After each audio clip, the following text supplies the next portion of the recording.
जीवन में असंभव कुछ भी नहीं है और जब जागो तब सवेरा होता है। अगर आपको यह लगता है कि मैंने बहुत से बुरे काम किए हुए हैं और अब इन गलत कर्मों को सुधारने के लिए कोई भी विकल्प नहीं है, तो आपको गौतम बुद्ध जीवन की यह कहानी एक बार अवश्य सुननी चाहिए। एक दिन बुद्ध श्रावस्ती के ही एक गांव में भिक्षाटन के लिए पहुंचते हैं। जब बुद्ध गांव में प्रवेश करते हैं तो देखते हैं कि पूरे गांव में सन्नाटा छाया हुआ है। दूर दूर तक कोई व्यक्ति नजर नहीं आ रहा था। बुद्ध उस गांव के पहले द्वार पर जाते हैं और कहते हैं भिक्षाम देहि, परंतु भीतर से बाहर कोई नहीं आता।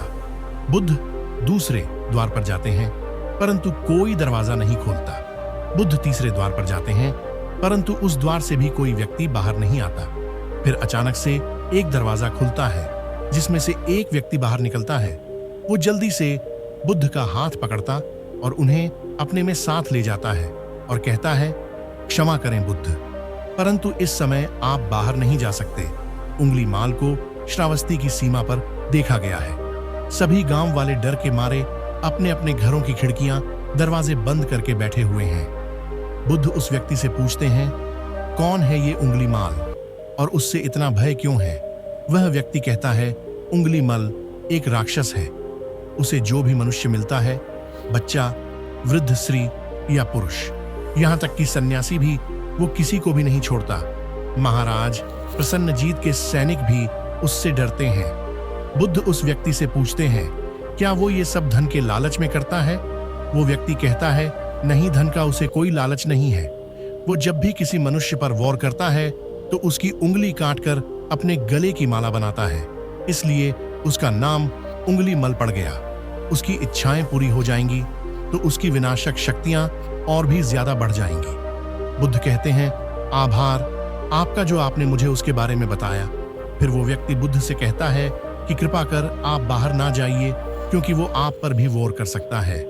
बुद्ध कहते हैं भय से अपनी राह छोड़ दो, ऐसा मैंने कभी नहीं किया।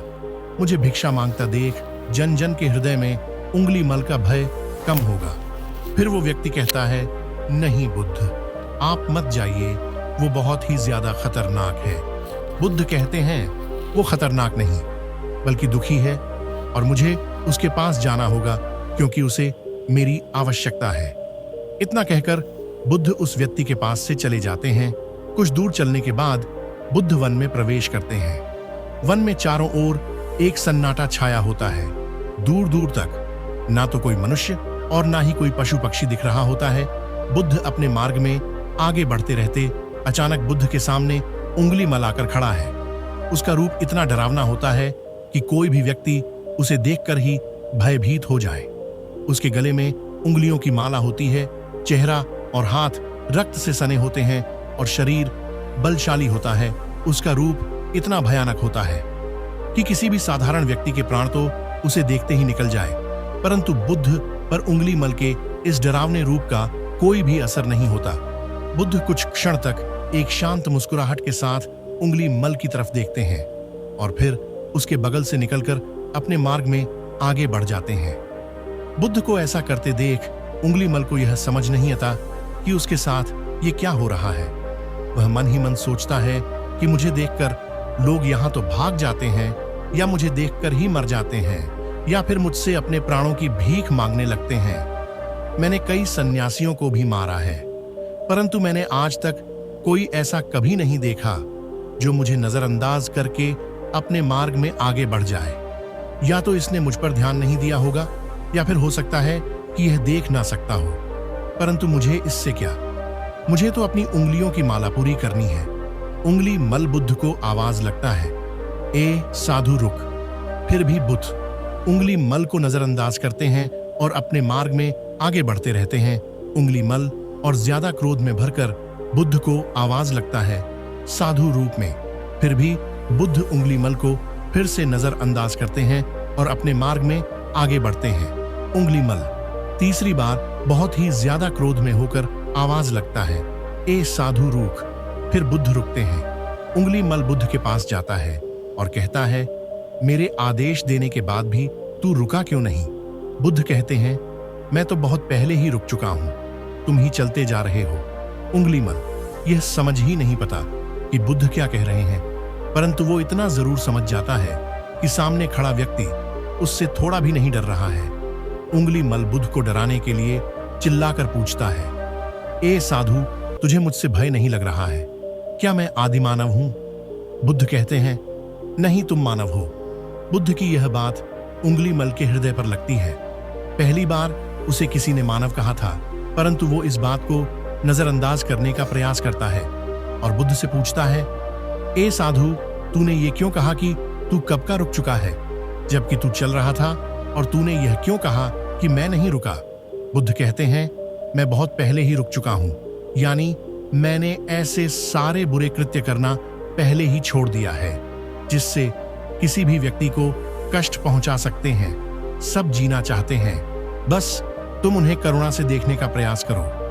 बुद्ध के यह शब्द दोबारा से उंगली मल के हृदय पर चोट करते हैं, परंतु वह दोबारा से बुद्ध की बातों को नजरअंदाज करने का प्रयास करता है और कई बार वह और क्रोध भरकर बुद्ध की गर्दन पर अपनी कटारी रख देता है, जिससे वो लोगों की हत्या किया करता था, और बुद्ध से चिल्लाकर कहता है, नहीं, मानव में ना तो प्रेम है और ना ही करुणा है, सिर्फ छल और कपट है।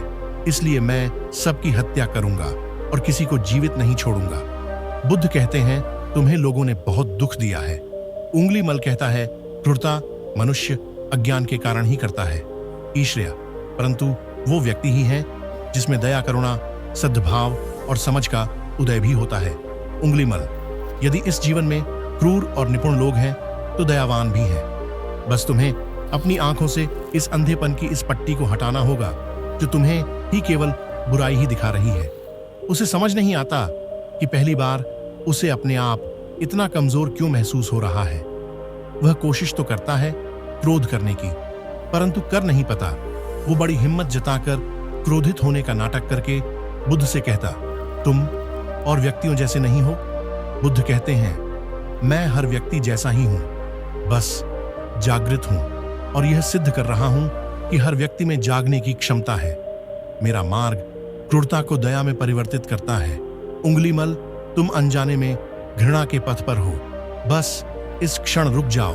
तुम्हारे भीतर भी एक क्षमता है कि तुम दया और करुणा के पद पर चल सको। इतना सुनते ही उंगली मल के हाथ से कटारी जमीन पर गिर जाती है और उसकी आंखों से आंसू बहने लगते हैं। भला कोई कब तक बुद्ध को अनदेखा करेगा? उंगली मल रोते हुए बुद्ध से पूछता है, क्या आप वही हैं जिन्हें लोग बुद्ध कहते हैं, जो लोगों को मुक्ति के मार्ग पर चलना सीखते हैं? फिर बुद्ध कहते हैं कि हाँ, मैं वही हूं और तुम्हें भी मुक्ति के मार्ग पर ले जाना चाहता हूं। फिर उंगली मल कहता है, परंतु मैं अब बहुत दूर निकल गया हूं। मैंने बहुत हत्याएं करी हैं और बहुत पाप करे हैं। मैं अब चाहकर भी वापस नहीं लौट सकता और मेरा वापस लौटना अब असंभव है। बुद्ध कहते हैं, असंभव कुछ भी नहीं। जब जागो तभी सवेरा। उंगली मल कहता है, मैं अब उन्हें जीवन की ओर नहीं मोड़ सकता, बहुत देर हो चुकी है। बुद्ध कहते हैं, तुम्हें इतनी चेतना है कि तुम जानते हो कि जो तुमने अब तक किया वह बुरा था। इसका अर्थ यह है कि तुम जानते हो कि क्या अच्छा और क्या बुरा है। उंगली मल, जिस दिन से तुमने अच्छा कार्य करना शुरू कर दिया, उसी दिन से तुम्हारा एक नया जीवन शुरू हो जाएगा। फिर उंगली मल कहता है, मैं कितने भी अच्छे कार्य क्यों न कर लूं, परंतु लोग मुझे उसी दृष्टि से देखेंगे और मुझे चैन से जीने नहीं देंगे। बुद्ध कहते हैं, उंगली मल, यदि तुमने हिंसा का मार्ग छोड़ा तो मैं तुम्हें मार्ग दिखाऊंगा और तुम्हारा संरक्षण करूंगा और तुम्हें लोगों की घृणा से बचाऊंगा। बस पहला कदम तुम्हें ही उठाना होगा। उंगली मल पूछता है, क्या यह हो सकता है? बुद्ध कहते हैं, अवश्य हो सकता है। तुम्हें असामान्य बुद्धि है उंगली मल, तुम परम सत्य के पथ पर बहुत आगे जाओगे। उंगली मल रोते हुए बुद्ध के चरणों में गिर पड़ता है और कहता है, मैं आपको वचन देता हूं कि मैं सारे बुरे कृत्य करना छोड़ दूंगा और आपके पीछे करुणा के पथ पर चलना सीखूंगा। कृपा कर आप मुझे अपना शिष्य बना लीजिए। बुद्ध कहते हैं, मैं किसी को अपना शिष्य नहीं बनाता, बल्कि व्यक्ति स्वयं मेरे संग से जुड़ता है। उंगली मल उसी समय बुद्ध का भिक्षु बन जाता है। बुद्ध का भिक्षु बनने के बाद उसका नाम अहिंसक पड़ जाता है। फिर बुद्ध ने जैसा उसका नाम रखा था और वो ठीक वैसा ही वह बन चुका था। जब अहिंसक प्रथम बार अन्य भिक्षुओं के साथ एक गांव में भिक्षाटन लेने जाता है तो गांव के कुछ लोग उससे बदला लेने के लिए उसे लाठी डंडों से पीटने लगते हैं। जब यह बात बुद्ध को पता चलती है तो वे तुरंत उसे बचाने के लिए उसके पास पहुंचते हैं और अपने शरीर को उन लाठी डंडों के बीच में ले आते हैं जो अहिंसक को पड़ रहे थे। बुद्ध को देखकर वे गांव वाले डंडे और पत्थर मारना बंद कर देते हैं। सभी लोग बुद्ध से कहते हैं, बुद्ध क्यों आप इस हत्यारे उंगली मल की रक्षा कर रहे हैं? न जाने कितने लोगों की जानें ली हुई हैं। इनसे बुद्ध कहते हैं, अब यह उंगली मल नहीं है बल्कि इसका नाम अब अहिंसक है। अब यह आपकी ही तरह एक मानव है।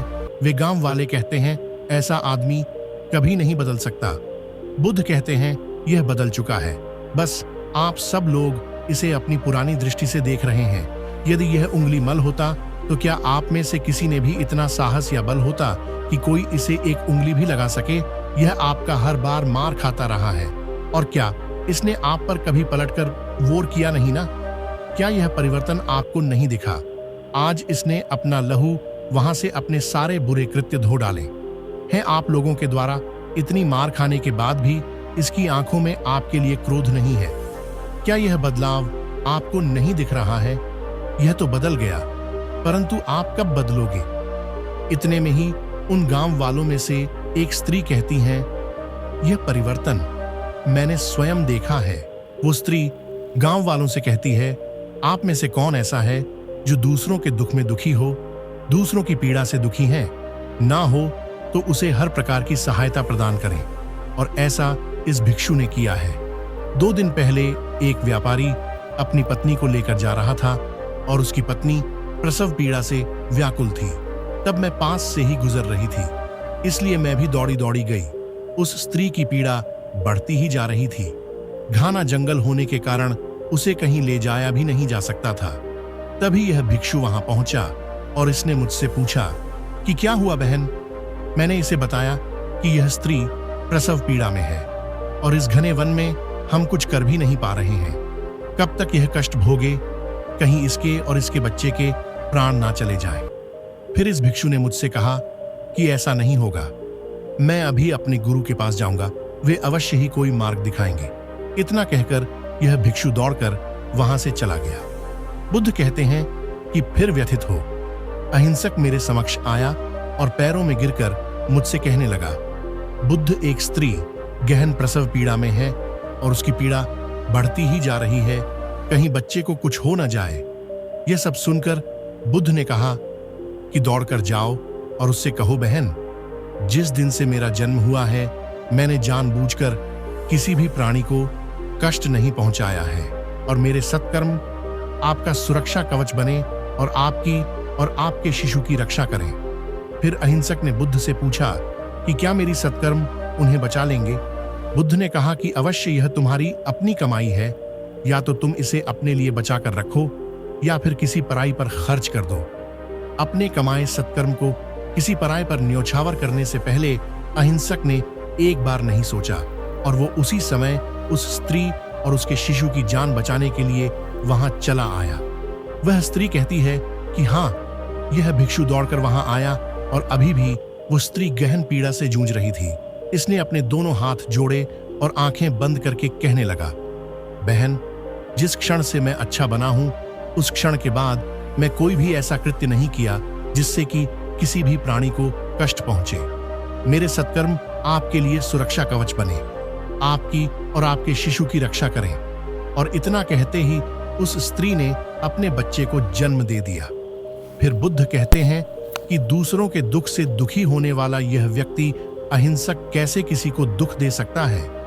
यदि यह भिक्षु मन का सच्चा ना होता तो वह स्त्री कब के अपने प्राण त्याग चुकी होती।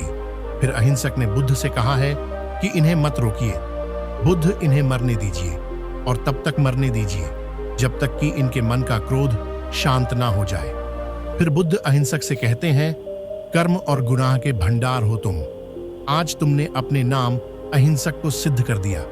बुद्ध और उस स्त्री को गांव वाले कहते हैं, बुद्ध अहिंसक बदल चुका है और हमसे ही देखने में भूल हो गई थी। इस कहानी से हमें यह सीखने को मिलता है कि लोग सोचते हैं कि उन्होंने बहुत सारे गलत काम किए हुए हैं। अब इन गलत कामों को सुधारने के लिए कोई भी विकल्प नहीं है। इस पर गौतम बुद्ध कहते हैं कि चाहे आपने अब तक कितने भी बुरे काम क्यों न किए हुए होंगे, लेकिन अगर आप एक विचार को अपने मन में ले लिए हैं कि अब मुझे कुछ सही करना है, तो वही विचार आपके रूपांतरण का कारण बन सकता है। पर सबसे जरूरी बात यह है कि क्या आप पहला कदम उठाने के लिए तैयार हैं? यह कहानी आपको कैसी लगी? नीचे कमेंट बॉक्स में कमेंट करके जरूर बताएं और साथ ही इस चैनल पर नए हैं तो चैनल को सब्सक्राइब करें। धन्यवाद।